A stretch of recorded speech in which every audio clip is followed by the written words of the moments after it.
The Ministry of Transport is in the spotlight for allegedly failing to comply with the 40% local procurement directive issued by President Uhuru Kenyatta. Contractors have raised the red flag, claiming they have not received their fair share of tenders under the multi-billion shilling standard gauge railway line project. Kenya has so far paid foreign suppliers 167 billion shillings for the ongoing construction of the standard gauge railway, leaving only a small share for locals in the mega project costing about 327 billion shillings.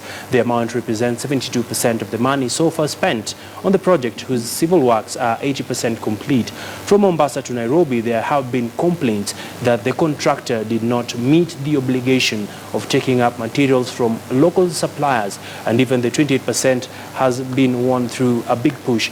Now joining us via phone is Wilson Irungu Nyakera, the Principal Secretary in the Ministry of Transport. We will be crossing over later to him to just get his position regarding this key issue around the SGR. The problem is how to get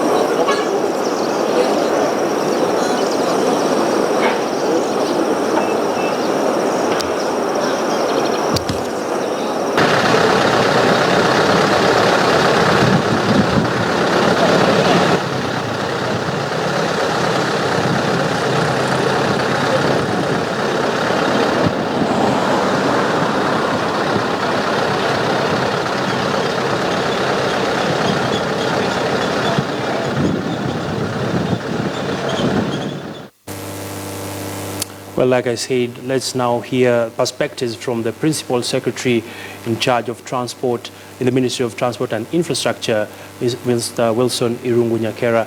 Good afternoon, Bwana PS. Looking at this particular development, is it true that contractors have not benefited under the 40% requirement for the SGR?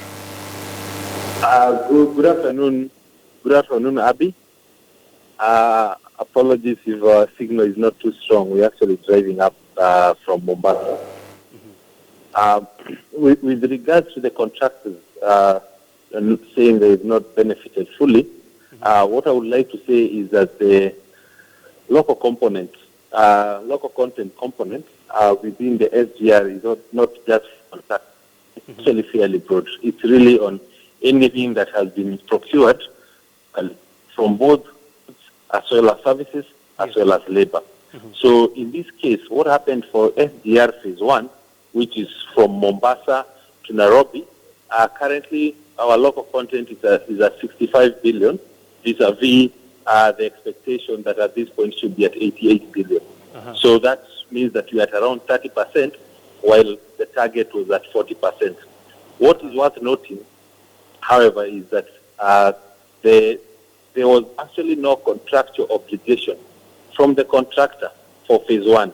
And it's really what the President had been telling them to actually maintain that 40%, as it was what was provided for under the NCA, National Construction Authority regulations. But for the next phase, which is the one from Naivasha and Nairobi to Naivasha, the 40% is actually in the contract with the contractor, and we've already started discussing with them, and we'll ensure that even before they break ground, we already have an addendum indicating where the 40% of the jobs will go to. So is it true that from what you're getting from the different contractors is that they feel like they are not fully involved in the tendering process when it comes to them getting their fair share of the projects under the SGR?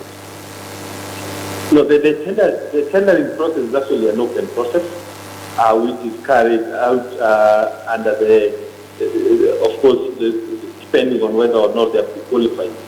As you know, the funds are not necessarily tendered out directly at the procurement act, because the CRPC is a private entity in this case, because it's not Kenya Railway, that contracts them. It's actually the contractor.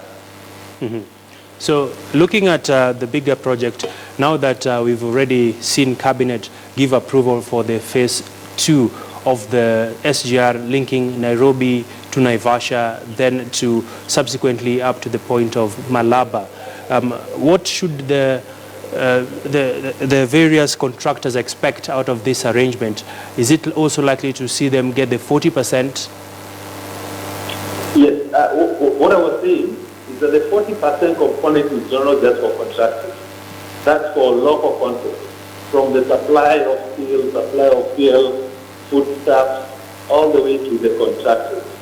So contractors will fall within that bracket. What the contractors need to do, and which is what the CRDC has been telling them, is build on their capacity. Because CRDC is also moving fairly quickly. So some of the work they are giving the local contractors, they are seeing that capacity is not there yet. So what we would urge the local contractors is build on their capacity to ensure that when they are given these jobs, they are able to deliver, meaning that they are given more and more of this. Finally, finally, PS, now that you're seeing the SGR, you're saying it's about complete 80%. How soon should you expect works around Nairobi to Naivasha to start? That will break ground for the phase 2A, which is Nairobi to Naivasha, will be in September of this year. Well, many thanks there. We were speaking to Wilson Nyakera, the Principal Secretary in the Ministry of Transport, who is talking to us from Mombasa regarding the issue around contractors saying they haven't been benefiting from the SGR in terms of getting the 40% under the local content, which also formed the basis of our Twitter poll questions, where we asked you, have the Kenyan contractors benefited from the SGR so far?